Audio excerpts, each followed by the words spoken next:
राज्य में उत्सव। एक बार राजा कृष्णदेव राय ने अपने दरबार में कहा, नया वर्ष आरंभ होने वाला है। मैं चाहता हूँ कि नए वर्ष पर जनता को कोई नई भेंट दी जाए, नया तोहफा दिया जाए।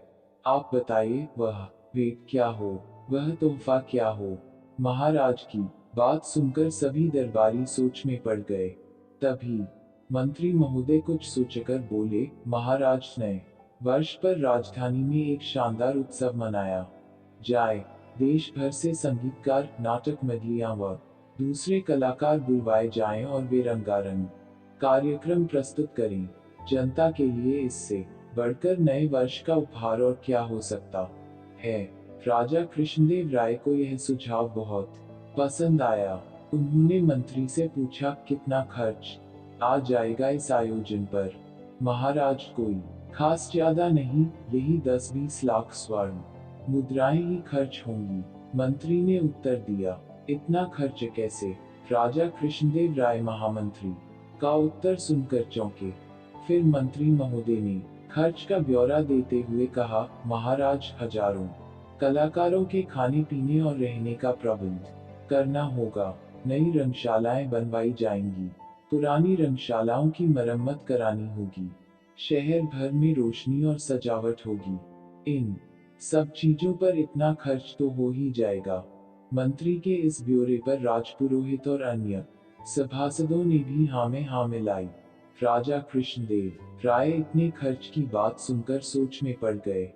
उन्होंने इस बारे में तेनालीराम की राय ली। तेनालीराम ने कहा, महाराज, उत्सव का विचार तो वास्तव में बहुत अच्छा है, मगर यह उत्सव राजधानी में नहीं होना चाहिए। क्यों? राजा कृष्णदेव राय ने पूछा। दूसरे दरबारी भी तेनाली राम की ओर चिढ़कर देखने लगे। महाराज, उत्सव यदि केवल राजधानी में हो तो शेष राज्यों की जनता को उसका क्या आनंद आएगा। गांव वाले अपना काम छोड़कर तो उत्सव देखने आएंगे नहीं। कलाकारों को राज्य के प्रत्येक गांव व कस्बे में जाकर जनता का मनोरंजन करना चाहिए।